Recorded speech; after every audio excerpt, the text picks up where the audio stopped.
This week on The Gadget Show, we all go wild. Yep, me, John, Jason and Dallas face our biggest challenge yet as we go head-to-head racing hardcore gadget transport through the mud. Then try out some cutting-edge gadget binoculars with shocking results. And finally beat the living daylights out of two of the toughest laptops ever built. Fire! Also tonight, John tells you the best mobile deals in the land.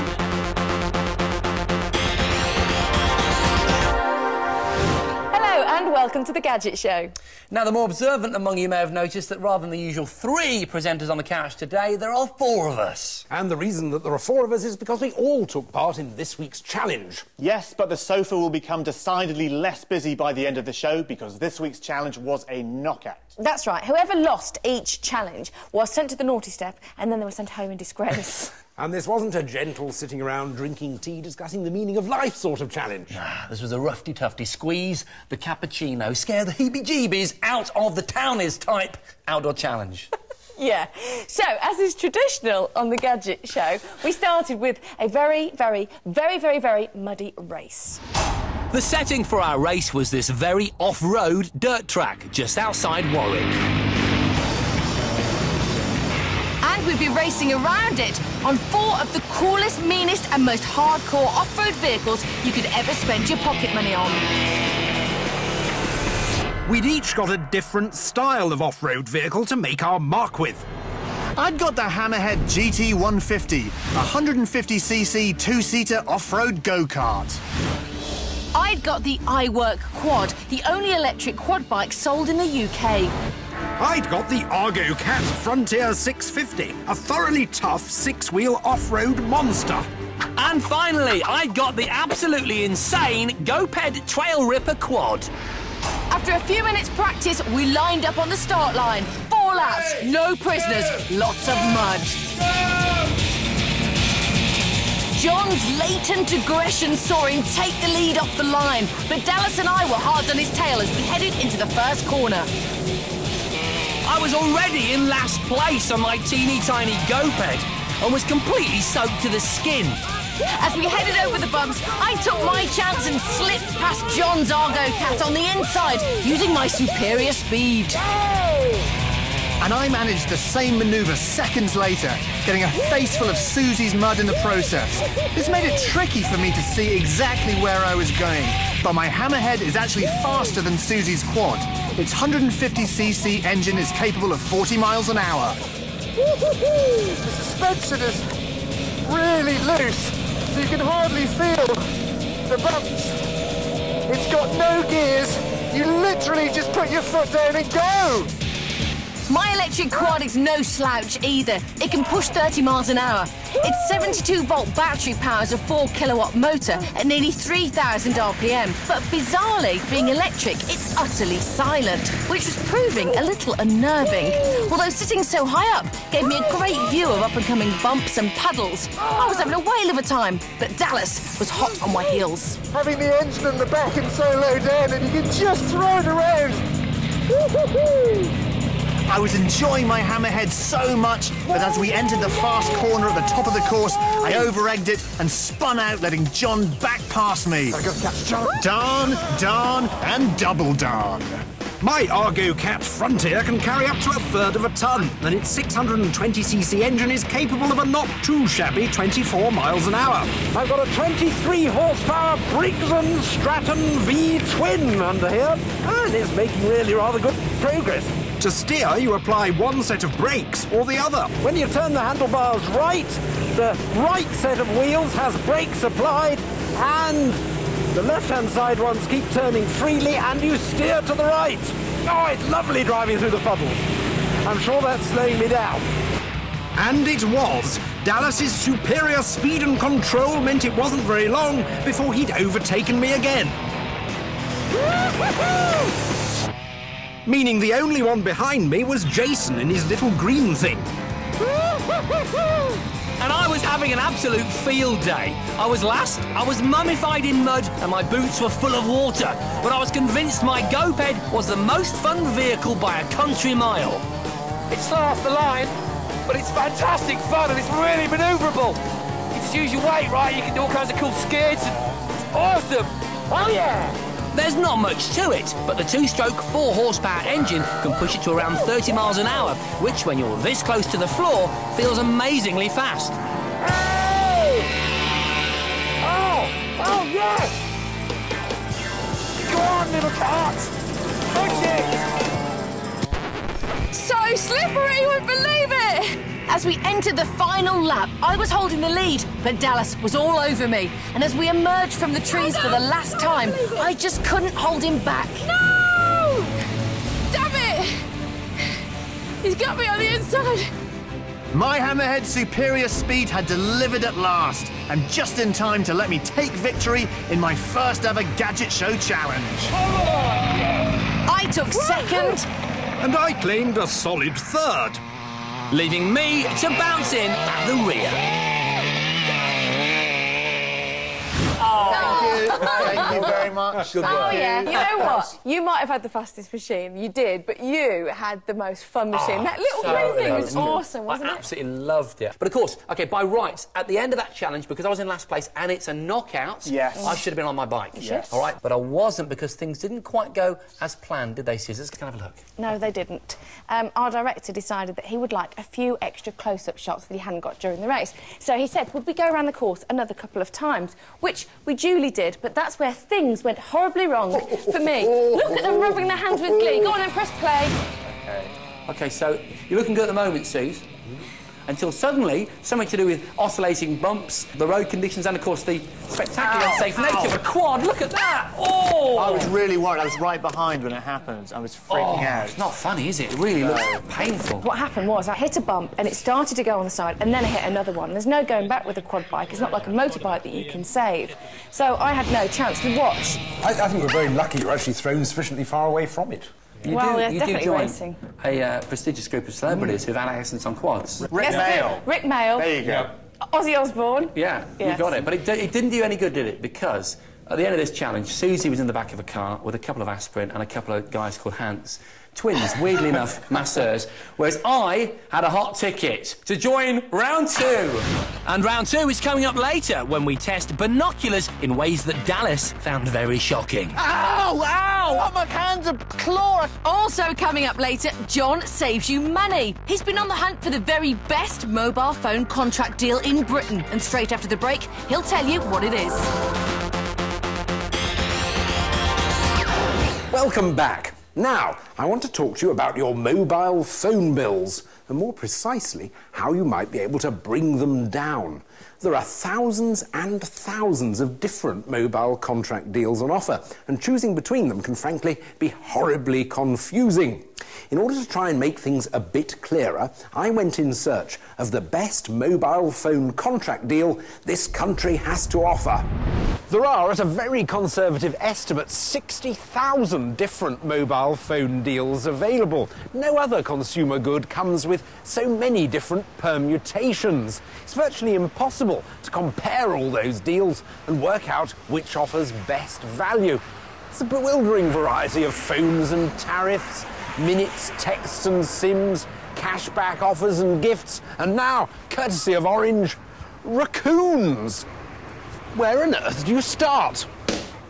For the purposes of this study, we've confined ourselves to the more common pay monthly deals rather than pay as you go, and have come up with 3 distinct strategies to ensure you get the very best mobile phone deal possible.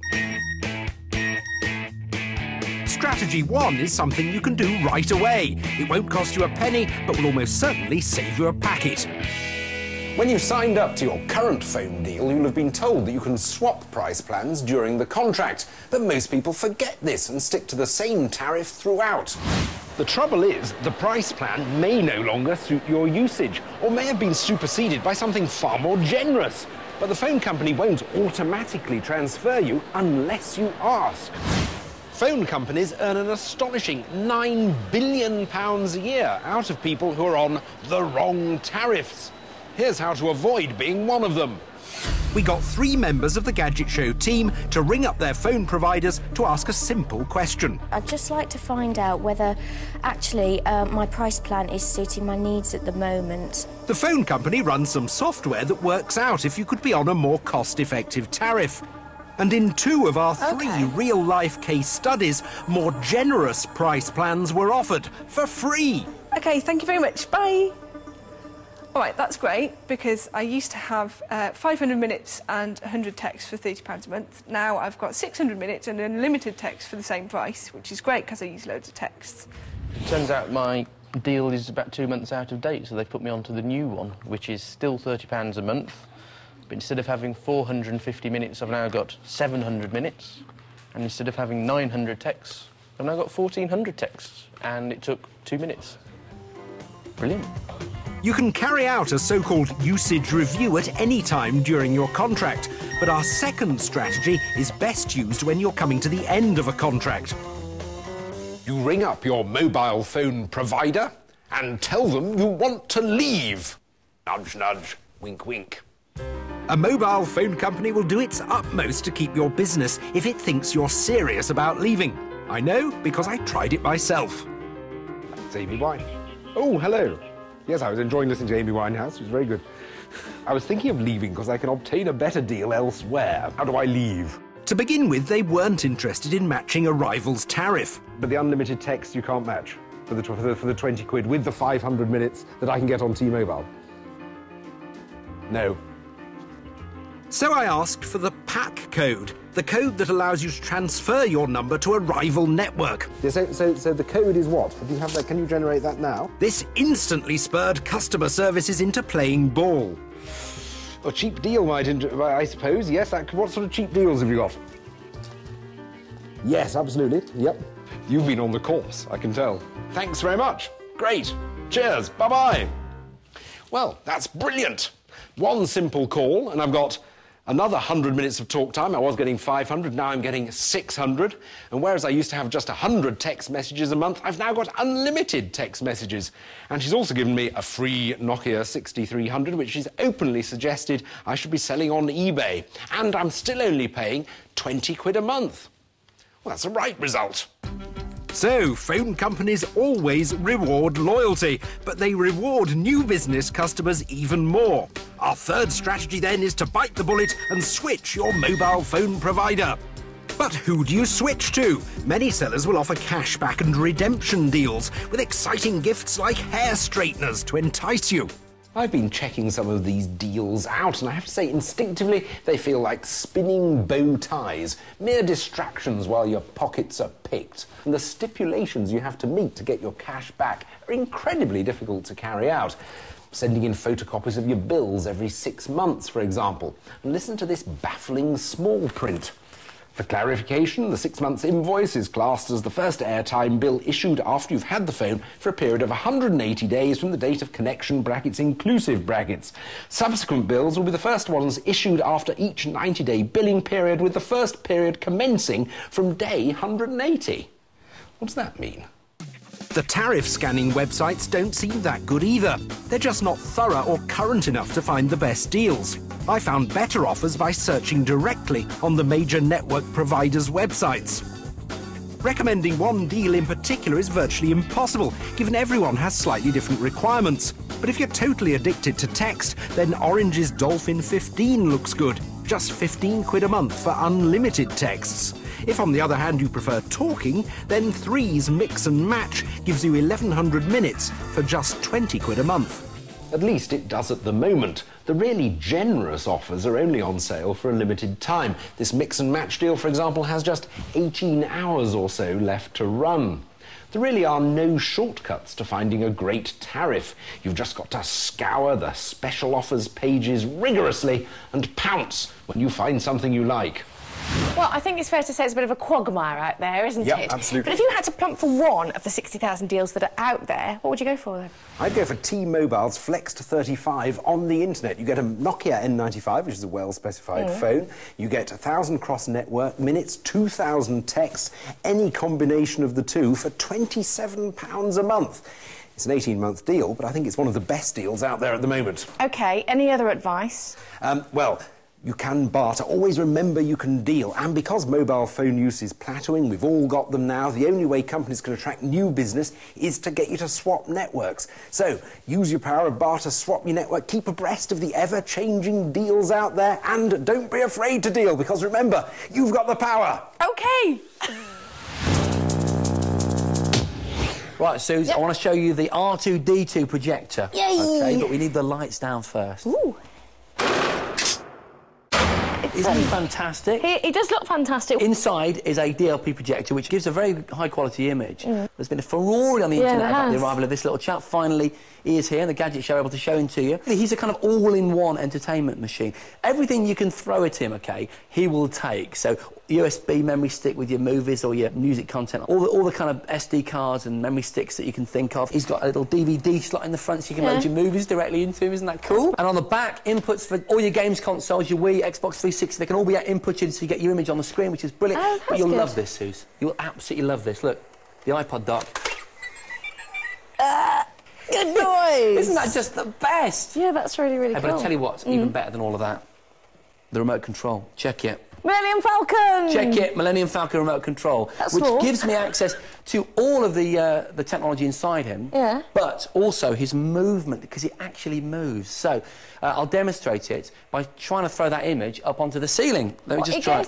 He does, look. Watch him go. Hey, that's good. Move him left a little bit. That's really cool. That's really good. You know, I could sit here and watch that all day. It'd be great for lying in bed and watching Star Wars, wouldn't it? Yeah, apart from we have got to get on with the show. Yeah, there is that. Right now, it's time for the focus group. Each week on the focus group, John, Jason and I present the best new gadgets that we can find in a particular category to our focus group, and they tell us which one they like the best. Now, this week we've come down to reverb, and our focus group is made up of gadget fans. What are you guys? Music lovers. Because this week it's listening to music, playing music, music gadgets. Jon Bentley, you're up first. My music gadget's called Spiky, and he, she or it is a robot that's also a music player. Basically, you can load up to 18 MP3 tracks wirelessly onto Spiky from your computer, and then you'll roam round your house playing your music. But that's not all. It's the world's first internet-controlled robot, so that you can just log in from wherever you are, send it round your house. It's got cameras in it, so to take photographs, you can see where it's going, plays videos too, has lots of video and sound effects. Why should I want a music player that does all that? Well, I mean, the possibilities are endless, really, if you think about it. If you're, say, on holiday around the other side of the world, you can go round your house and surprise people by playing bits of music when they're asleep or something like that. Or if somebody's broken into your house, you can go and scoot round, take a picture of them and blast them with some really shocking music or a phrase you've recorded earlier, because you can load things remotely over this really rather attractive computer interface. There's also a phone, if you want it to be, as well as a music player. If you're worried about being away from it for a long time, when it actually runs out of battery, it automatically returns back to its charging station for a recharge, so you can be away for ages and still control it. A very versatile and useful robot. Now, I've got the exceptionally cool Skullcandy double agent headphones. The first thing you'll notice about them is they're completely wireless. But there's no MP3 player, there's no Bluetooth technology, and the reason for that is that they read from an SD card. And the great thing about these headphones is they come with this USB cable. So you literally plug it into your computer and use drag and drop technology to add your music files. Now, let me just put them on Laura's head here so she can tell us exactly what they're like. You've got the controls on the right-hand side. Just get comfortable with those, Laura. Then we switch them on, and then I press play. Playing? Yeah. OK, good. Right, now they're charged with a rechargeable lithium-ion battery. It takes about an hour and a half from flat to charge up, lasts you for 8 hours. So whether you're going for a run, whether you're going snowboarding, or whether you're just sitting on the bus, you don't have to take your MP3 player, and you haven't got wires. So really fantastic, and they're quite old school, aren't they? So they also look really cool. How do they sound? How do they sound? Oh, very good. oh, great. Thanks very much, Laura. Brilliant, well done. All right, for my musical gadgets, rock chaps and chicorettes. Follow me downstairs to the Departement de Rock. Where's my axe? Where's it gone? Is it that one? Ah, no, there it is. Oh, look at that beauty. Say hello to the V-Beat air guitar. Now, I'd like to rock you out with this, OK, but quite frankly, it could cause serious damage, because when I rock hard. So instead, I'm going to use the services of a smaller demi-rocker called Alex. Alex, put the V-Beat air guitar onto your belt buckle there. You mount the basic unit onto your belt buckle. You've then got a little pleck. You strum air-like there, as Alex is doing, and you play the notes on the fretboard there. You can also change octaves, Alex, if you'd like to demonstrate. You need to rock harder in order to change the octave. There you go, change the octave. The idea is you've got several guitar sounds built in, all sampled from real guitars. You've got a little tutor mode. You can plug your iPod into the back and seriously rock with your own music. There's not much more I can say about it, really, other than to let Alex rock your socks off. Pitch it, pitch bend that beast. Come on, boy, pitch it. Ah! Oh, I love it. I just love it. All right. As well as demoing our gadgets to the focus group, we let them have some time to get properly hands-on and test the kit for themselves, so they could make their minds up about what they like the best.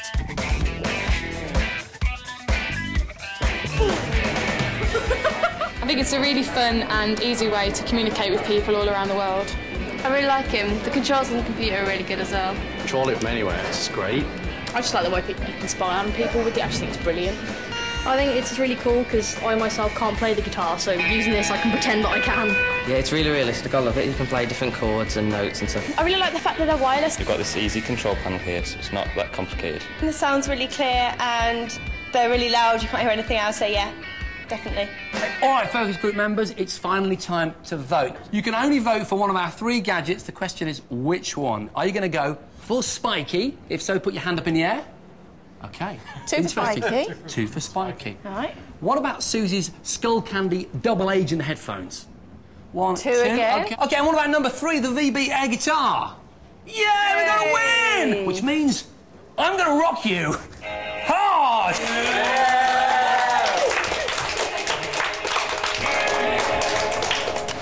Time for another short break now, but after that... Suzi and Jon test out frisbees and their competitors and put together a list of our top 5 favourites. And all the boys get a bit of a shock when it comes to testing cutting-edge binoculars.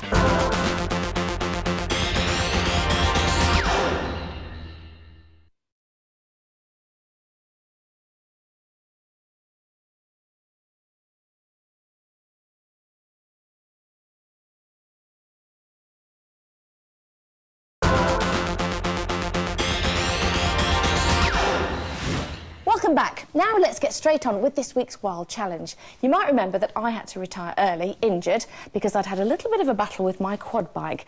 So the next part of the challenge was a titanic testosterone fuel battle between the boys. This challenge was all about testing binoculars. So we've got an expensive pair, a cheap pair and a kind of middle-of-the-road pair, because we wanted to find out whether you have to spend a lot of money to get a good pair of binos or whether a cheap pair can do just as good a job. For this test, I got the top-of-the-range pair of Canons, the 10x42L ISWPs, complete with image stabilisation. I'd got the mid-range Bushnell Legends, with the same magnification as Jason's pair and super high-quality optics. And I had the budget Opticron Discoveries. They have the same magnification of the other 2, but that's about it. To test the binoculars, camouflaged people would pop up in the field holding stuff we had to read from various distances. But of course, it wasn't quite that simple. What is this? Shock Boy. We'd be performing our tests under threat of a 1,000-volt shock for any mistakes. No! Now, Jason, wire up and start the test. OK. Come on. Obviously, don't shock yourselves at home. We had proper safety people build our machine and supervisors. You'd just hurt yourself. So, with pads in place, it was time for the first test. Magnification, the whole purpose of binoculars. 3, 2, 1, go! We each had a different message to read from 200 metres, and we'd each got 10 times magnification. With your binocs... Shock! Ah! I'd read binocs instead of binos. Really hard, Kelly. Do it again. Then I paid more attention, and the Canon's sharp, distortion-free lenses really helped me. The L lenses in here are the same as Canon use in their top-end video and SLR cameras. With your binos, you should be able to... And they provided a super clear image. I managed to read the whole sentence with just one small mistake. Could the others beat that? I was next up with my mid-range Legends, and what I saw looked really clear, although not as clear as Jason's. It should become clear. Ow! What's wrong there? It should all become clear. There you go. If you can't read this sign by now... Ow! Damn, lost. Then that's just shocking. Well done. Very good. Very good. So, with 2 mistakes, I'd done worse than Jason, but not much worse. Next up, it was me. Be gentle with me. I'd seen what had happened to the other 2, but I was confident in my cheap bino's abilities. 3, 2, 1, go! Right from the off, it was clear my binoculars just weren't quite as good as Jason or John. Oh, God, that's... Do it again, just to get it focused. No! The magnification was the same, but they just didn't let enough light in, and that made the image too dark to read. The binoculars, the something, I can't read anything. Oh, God! So, me and my cannons were in the lead after round 1, with John a close second. On to round 2, speed of focus. For this test, we had 2 camouflage people hiding in a field. One very close. Oh my God, this is a hard test. This is a very, very hard test. And one a long way away. We had to keep focusing back and forwards to read all the numbers in less than 3 seconds. 8. If our binos were too fiddly to use, we'd get a lot of shocks. Not a bloody clue. Shocking! I was absolutely fine, though. 42, 23, 2. I could refocus like a dream and didn't get a single shock. 7 upside down. Me too. My binos had an easy, firm focusing action. 12. I wasn't so lucky. The focus wheel on my binos was heavy and imprecise. I just couldn't see the numbers. 87. I tried making them up, but it didn't help. Ow! Ow! I got shock. Oh, my hands are claw. After shock. Ow! That is the end of the test. So, with my cannons still in the lead and John still in second place, it was on to our final test. The bed we were lying on would be vibrating very quickly, and we'd need to try and read an optician's chart at 150 metres. And this was to test how stable an image could be maintained. Let's go, though, because it's vibrating the organs. Ready?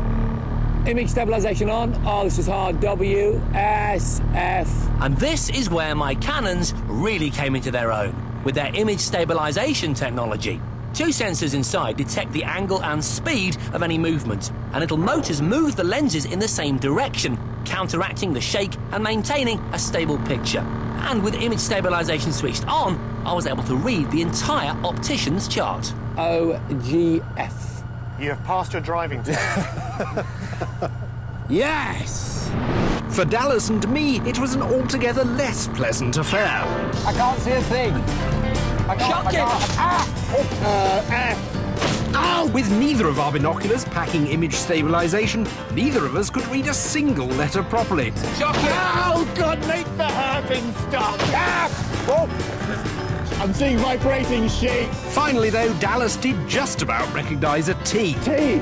Correct. Kelly had a field day administering shocks for not paying attention, for pausing, for not trying, until we'd both had quite enough. Are you okay? Oh! You are Dr. Evil. You're an unpleasant man. You see what happens when I'm not there? It would have been a lot nicer. It would have been nicer. There must be some acting in that. There was no acting. That There was claw is real. There was look. I've been like that forever now. All right. OK, G ratings for the Opticons first. OK, I'm going to give these 2 Gs.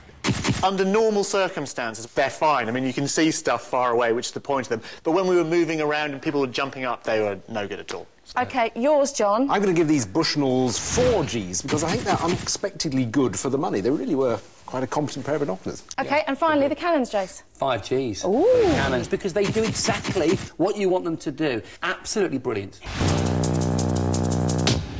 Now, I just want to correct a mistake that we made a few weeks ago. When we were testing golf gadgets, we tested the Dixx putter, and the price we put up on screen was wrong. The actual price is, in fact, £299.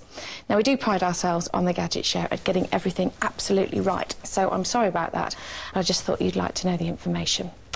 OK, now it's time for this week's Top 5, and it's about these things: flying saucers, flying discs, frisbees, things like this, basically anything you can chuck around the beach or the park having fun with your mates.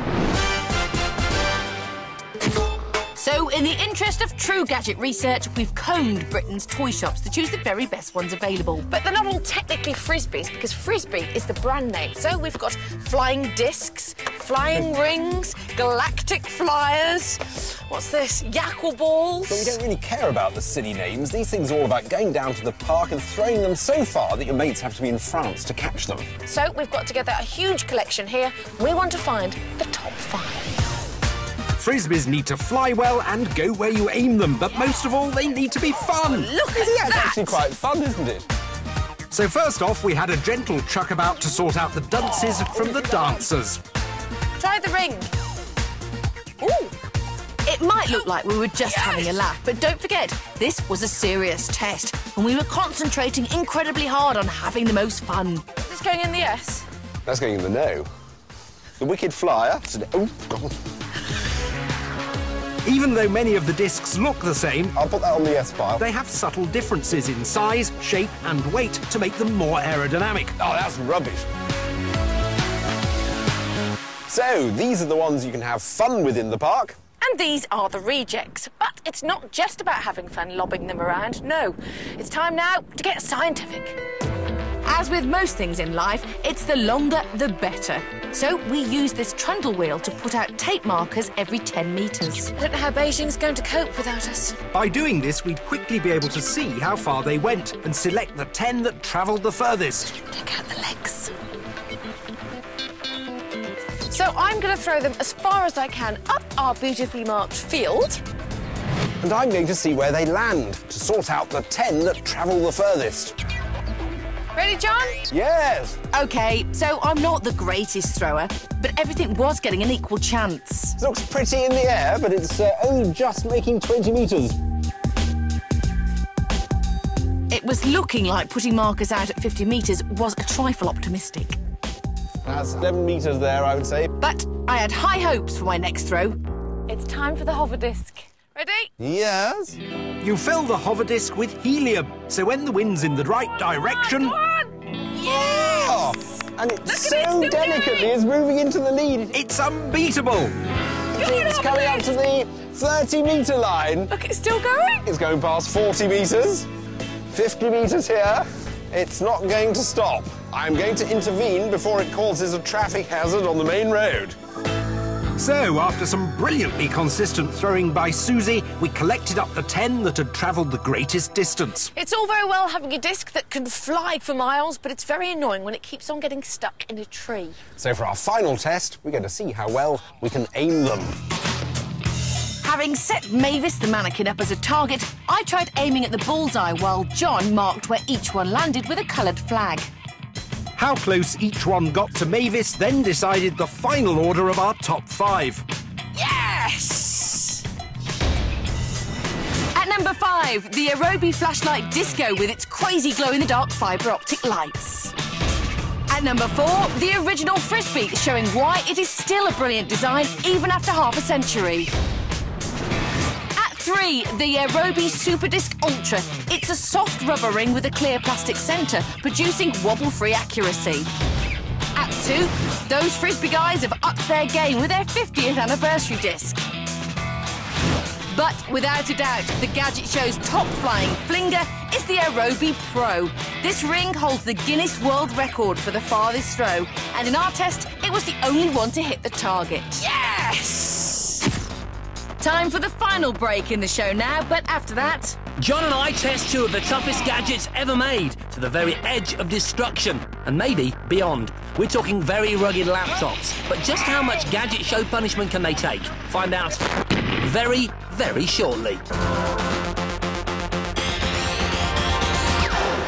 Welcome back. Time to return to the serious and sometimes rather violent world of extreme gadget testing.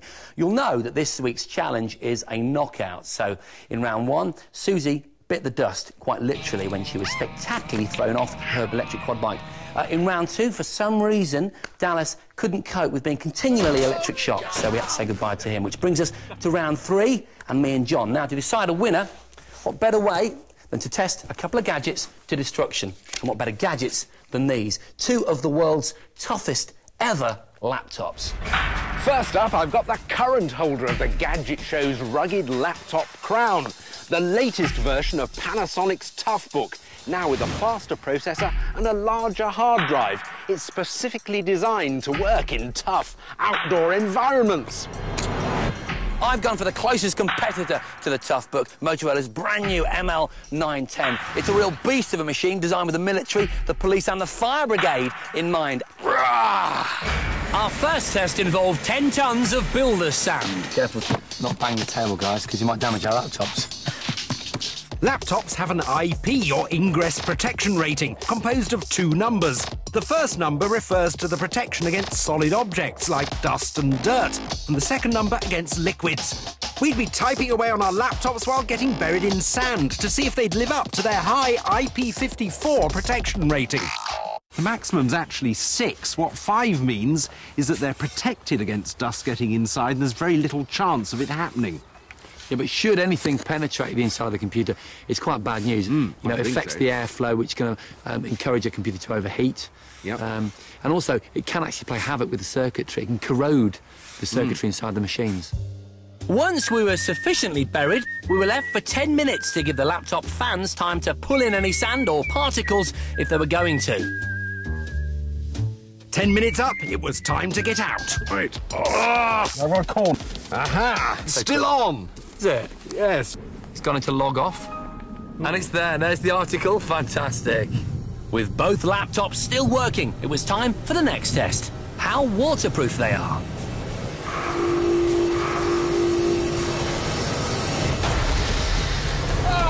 Now, the Panasonic's designed to stand up to a bit of moisture, but quite clearly this is ridiculous. However, with all the rubber flaps in place, everything seems fine. The 4 part of its IP54 rating means it can survive splashing from any direction. The Motorola also has an IP54 rating, and the keyboard is meant to be 100% sealed from moisture, because, of course, if any of this moisture does get inside, it could be catastrophic. Both laptops coped easily with the light soaking and kept working, so we decided to push them to the limits. We ramped up the water pressure. Whoa! Oh, my... That actually hurts! Ow! One must keep typing! Ow! They're not designed to stand up to this amount of water, but we didn't care. We were more interested in protecting ourselves from the rushing torrent. I can't see a thing again! After about 350 litres had been dumped on us, it was time to check the damage. Both the laptops had a power light on, and that was about it. But we weren't finished with them. It appears all that water may have seen off our laptops, but they're not quite dead yet. We've both got power lights that light, and we know from experience that drying out gadgets often brings them back to life. And what better way to dry them out, John, than with a dirty, great big explosion? It's not as gratuitous as it seems. Blowing them up is also a good test of the laptop's casing and shock resistance. The Toughbook is made from a magnesium alloy, and the hard drive is protected from harm by a 32mm thick foam-packed case. The Motorola is also made from a magnesium alloy and is drop-resistant from a meter, and the 60GB hard drive is in a shock-proof housing. 3, 2, 1... Fire! Whoa, look at those laptops! The massive mortars blew the laptops at least 20 metres into the air. If the explosion didn't kill them, then surely the landing would. Let's go have a look, come on! There's mine, I think. Wow, look, I've lost one of the keys. You'll be able to get that on eBay. And look, this is the part of the computer that took the full force. It smashed the fan. But that was nothing compared to the damage done to my Toughbook. Oh, there it is. Look, it's completely dismembered. Well, I don't know where the rest of it's gone. It is literally blown in half. Now, that's what I call proper testing. I know, I absolutely. I think some of those tests, although we turned the volume up a little bit with the last one, you know, they're very serious tests. I think that we have to say that neither manufacturer claims that either one of these are bomb-proof, explosion-proof, blast-proof. We did really push them hard. We did push them hard, but I think in getting to that point, we built up the intensity and did some very thorough and proper testing on these machines, and the amazing result is yes, that the Motorola won over the Panasonic. It did, finally. Formerly our champion. I know. Now it's that. By virtue of it just being a little bit more like a laptop at the very end. Yeah, I think I'll stick to using my own, thanks, guys. And that's all we've got time for this week. See you next time. See you. See you.